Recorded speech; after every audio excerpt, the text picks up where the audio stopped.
Hey guys, what's up? Scottish Duck here, once again. Okay, now we're on to 10 to 1 on my top 10, top 20 Dreamcast games of all time. Okay, I haven't even uploaded the first part yet as I record this, even though it's been a few days since I did it. And what's worse, it's going to be really weird when I eventually do upload it, because E3's finished now, and I just say at the beginning of that video, so in the middle of E3 or something like that, and yeah, it's just going to be weird now. But whatever, we're going to get into this pile of gold here. You know, I actually was looking at this and thinking to myself, you know, if I had to pick between this pile of games in front of me and everything else in this room, I'd probably go with everything else in the room. This was expensive, but it's close. It's really fucking close. This is seriously some wonderful shit I'm about to show you. Stuff very dear to my heart, you know? Just, yeah, let's just fucking get into it, okay? And, despite that, emotionally charged introduction, a lot of you will probably see this one and think, really? This? But I don't fucking care. It is genuinely in my top 10 Dreamcast games. I've played it so much. It was one of the first games I had for it. It's, yeah, Toy Commander. This was actually one of the games that I felt worst about not Let's Play, back when I did like Let's Plays and stuff. It's basically, I guess they wanted to like make a Toy Story game, but didn't get the Toy Story rights, and yeah, you just play for a number of vehicles, and it's a multiplayer focused game. You just carry out missions and stuff, and yeah, there's really, honestly, not that much to it. But I have so many memories of cutting about the house of this game, because each level is sectioned off as like an individual room in this house, and some of them are fucking amazing, you know. I'd really love to live in the house that's presented in this game, you know. There was times where I would just like load up multiplayer, only play by myself, just to explore the friggin' rooms in the house, you know. It was just that wonderful to me. So I definitely am so happy to put this in like my top 10 for sure. You know, it's and again, I had loads of fun with the multiplayer as well. It was I think if you were to review it completely objectively, it probably wouldn't hold up that great compared to a lot of other Dreamcast games, but this is my list, so fuck it. So yeah. That's number 10. Okay, number 9. This game got a new game recently on phones. And it was like, fuck you, Sega. Okay, yeah, it's Crazy Taxi. Not much to really say here. I was actually saying this to a friend the other night. I've got Crazy Taxi 2 down there, but I couldn't tell you if I've actually played it. You know, I played this one to death when I was younger. I love like the mission mode that you get in this game. Was it even called the mission mode? Like outside of, of course, the actual arcade game. You know, taking priests to KFC. That was wonderful. And yeah, it was just really wonderful shit, you know. That's all. I'm gonna sound redundant as hell. I'm gonna say the word like wonderful and great and awesome so much in this list. You guys know it. But yeah, Crazy Taxi 2 like was pretty much the same game. Like, I'm sure I have popped it in for a bit, but I really don't have any like distinct memories about it. And I always keep forgetting there was a Crazy Taxi 3 for the Xbox. I don't know if it was on anything else, but it was definitely on the Xbox. Nobody ever talks about that one. I've never played it. Maybe there's a reason nobody talks about it. Who knows? This is very much like, I don't think you could make a game like this now, you know. Can you imagine if this came out today?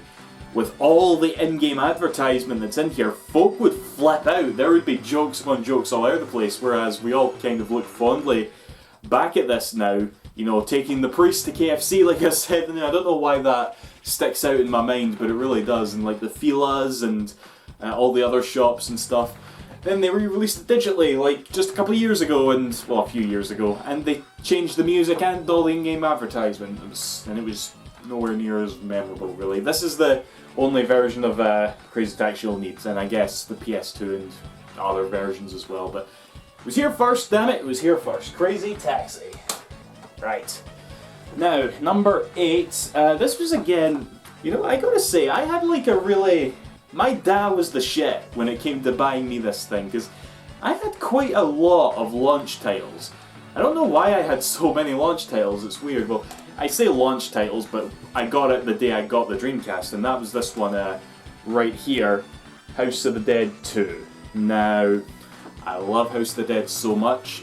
It's one of the few arcade games that I can genuinely say I have memories of playing. You know, like the original, more specifically, which got a fairly botched Sega Saturn version, sadly. But the Dreamcast version was... Actually, I've never played the arcade version of this, but it was still good. It was still good. I had the light gun as well. I used to play that all the time. Then I eventually decided I didn't like the light gun. I transferred over to like just using the controller, and I was fine with that as well.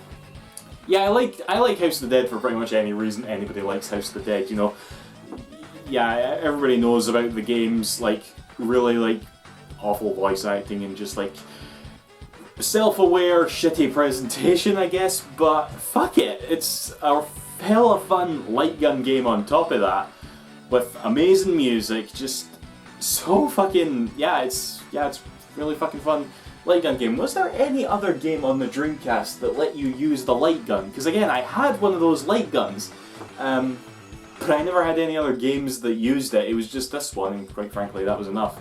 I even owned like the keyboard for the Dreamcast. Never went online with it. I think my dad just bought me the keyboard because he thought it would be cool. I don't know, but I bought that, and well, he bought it. Never went online, and I never owned Typing of the Dead either. I don't know if that was America only, because I feel like it was like America and Japan only, because I probably would own it by now if it was a PAL region. Really should look into that actually at some point. But yeah, either way, House of the Dead 2, number 8 on this list. Very respectable, so joy. Okay, number 7 now. This is like in fact, hold on. Out of and a random jump cut, sorry there, the card in the camera ran out of memory. It happens, you know. Okay, number 7 on this list now.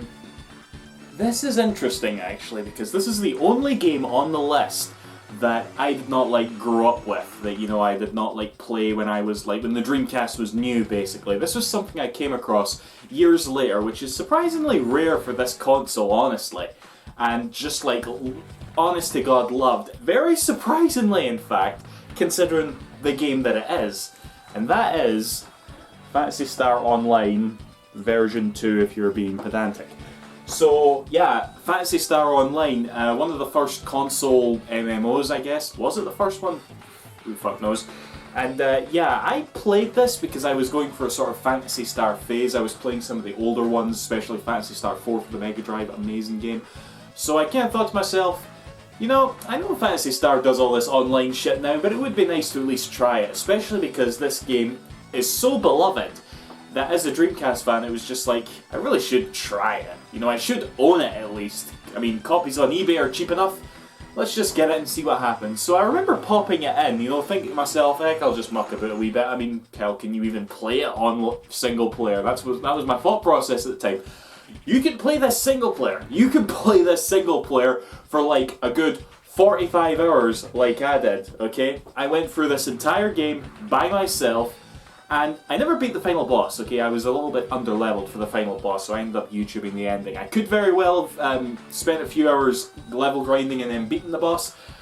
I kind of chose not to, sadly, but the whole other time going up to it was... Actually, it's mostly all a blur, to be honest. I know there was lots of grinding, and there's almost like a sort of Metroid Prime-esque storyline that I can't even remember either, because there's like these sort of things that you interact with that give you like text and stuff. But yeah, I had so much fun with it. It's so weird. Like, it really blows my mind. It's a fucking MMO, and I played it by myself, and I loved it. And since then, I've tried to play all the other Phantasy Star Online games. And like Phantasy Star Universe for the 360, I like that one. The Phantasy Star portable games, first one's a bit iffy, the second one's excellent. I love that one. And yeah, we're at this point now where we're still waiting for Phantasy Star Online 2, but we're not going to talk about that because I'll get so annoyed. But regardless, yeah, Phantasy Star Online, I really can't say it enough. Just blown away with the fact that I could play this game by myself for so long and enjoy it so much, you know, considering my expectations before going into it. So, yeah, friggin'... Yeah, Phantasy Star Online. Number 7, yeah, number 7 that was, okay. So, number 6, I made a video on this not long ago actually. It was a very random video for me, so I don't know, you could probably look that up to hear the most I have to say about it. But yeah, it's Resident Evil Code Veronica. My favorite Resident Evil game, I made that video not long ago talking about why this game is so polarizing, because some people really love it, some people really hate it. I really love it. And there may very well be some Dreamcast bias there. I'm not ashamed to admit it. But again, the things I love, I really, really love, you know? It just misses the top 5 for me, sadly. And like, just go watch that video. Just go watch that. Okay, here we go. Top 5 Dreamcast games. Let's get fucking into it. Okay, so number 5, starting off pretty strong, I'd say. I've got Sonic Adventure 2. Okay, this was one of the last games released for the console. I remember actually being in Edinburgh at the time with my dad, and I don't know what we were doing there, but I saw it in the shop, and I think I had like spending money for Edinburgh, you know? But I didn't buy any fucking rock. I saw Sonic Adventure 2 and I'm like, I want that. And I grabbed it, and I remember looking at the manual on the way home, and sure enough, you know, you see all that stuff about Tails isn't really in a mech. I remember feeling that, fearing that at the time, and when you get home, obviously, yeah, Tails is in a mech, but everybody's moaned about that, and like, I'm definitely not as salty about it overall.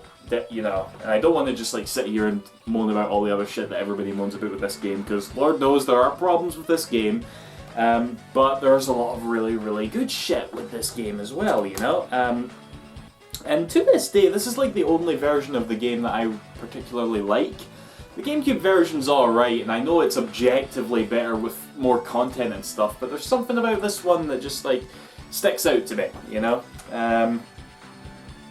Yeah, not too much else to say about it. I really like this game, you know. I know it's a bit... I guess that's the case with not just 3D Sonic games, but like almost like all Sonic games, and most of the relevant ones anyway, have like a real love or hate dynamic going about with them. You know, you can say that about like games like Sonic CD, Sonic 1, and Sonic Colors. I don't know, I can just name as many, like, you can just think of people that hate it as much as like it, but what can you say? I love it, so yeah, Sonic Adventure 2. Okay, next up is Jet Set Radio, or Jet Grind Radio if you're American. Yeah, it's really good. It's a really good game. I love it a lot. I was actually sort of into rollerblading when I was younger too. I don't know why I'm bringing that up, because that doesn't like coincide with me playing this at all. Okay, maybe I was just trying to act smart there. Whatever. Because I certainly didn't spray any fucking graffiti when I was younger either. But yeah, I'm being redundant again. I don't know what the fuck to say about this. I just fucking love it. Okay, you can pick this up on Steam, PS3, and 360. You know, wonderful version of the game, quite frankly. And you know, unlike Crazy Taxi, they actually pretty much kept all the music in here. I think there's like 1 or 2 songs that they couldn't get, but all the original music is obviously intact. And yeah, it's still like the same amazing game that it was back then, you know? Like,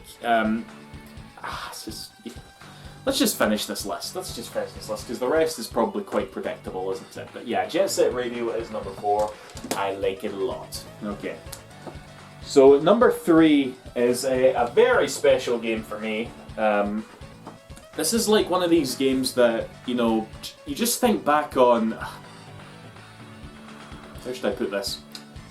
I feel like it had the impression on me and the sort of games I sort of grew up liking. Even though I was like I started playing the Dreamcast when I was like 13, 14, you know? I didn't play too much video games in years prior to that. Sure, I had a Mega Drive and a Super Nintendo and played the shit out of like Mario and Sonic games, but I wouldn't consider myself too hardcore in those days. It wasn't until I got the Dreamcast that really shaped me, and this is definitely a game that shaped my love for video games and my love for 3D platformers specifically.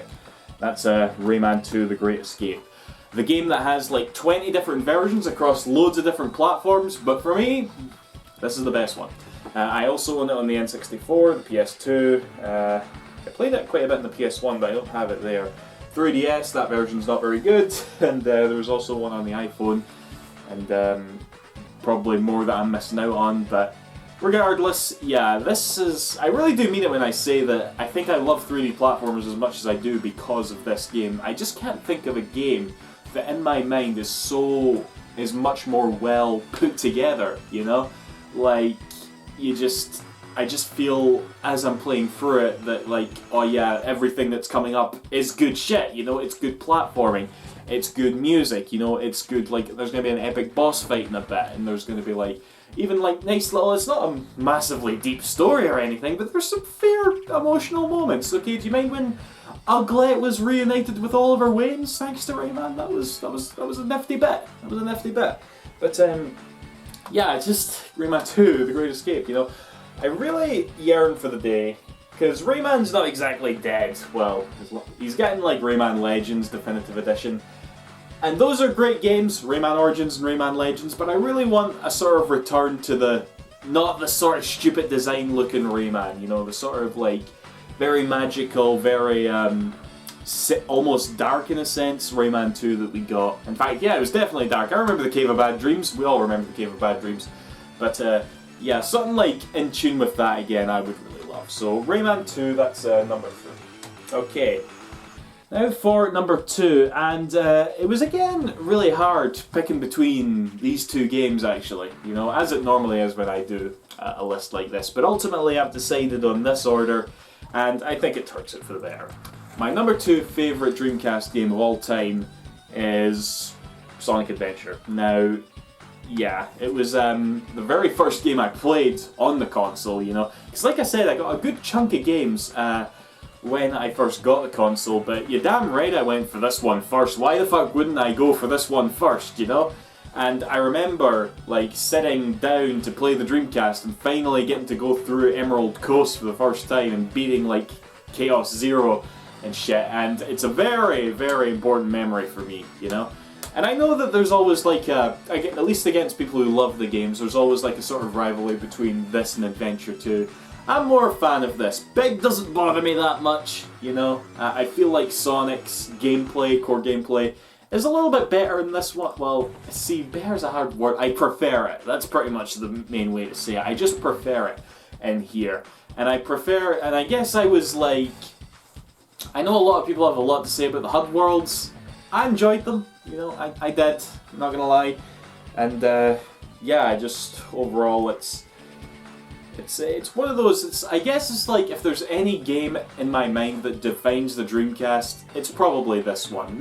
Probably because it was the first one I played, but still, it's one that I have very fond memories of. So I'm definitely just talking about it makes me think I should have put it at number 1, but no, I'm gonna stick it with number 2. Sonic Adventure.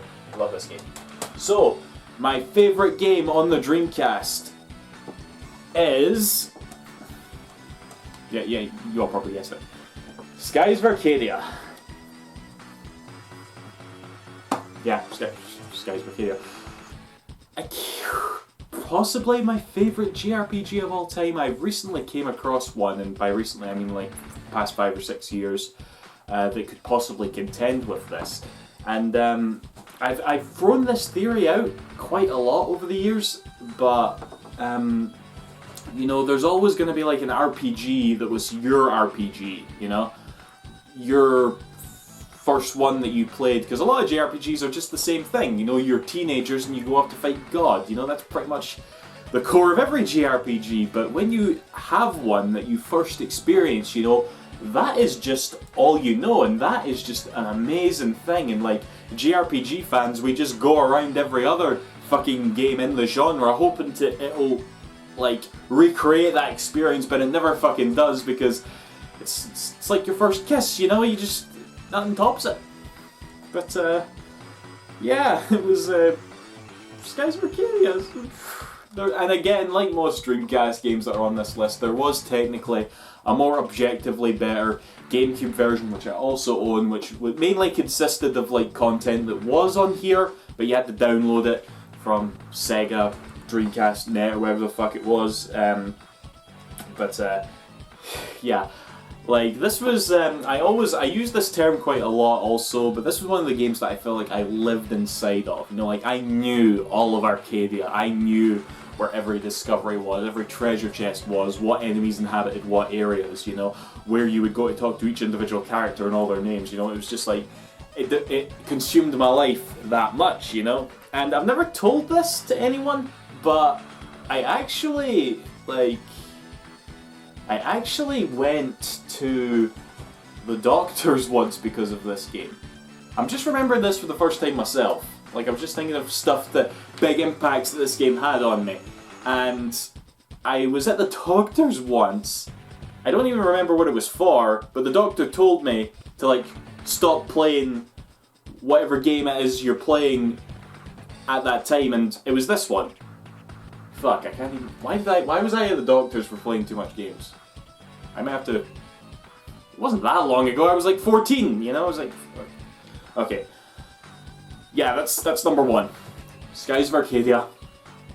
The best Dreamcast game. Right. So yeah. That's that, guys. Do you want to see me do this for other consoles? You know, like I said in part one, I'm looking to really expand my Sega game collection at the moment. You know, that's just what I'm kind of wanting to focus on from here out. It'll be expensive, but, you know, there's a lot of Sega goodness out there that I have yet to play, you know. So we'll see how it goes. Anyway, guys, that's that. See you after. Thanks for watching. Bye-bye.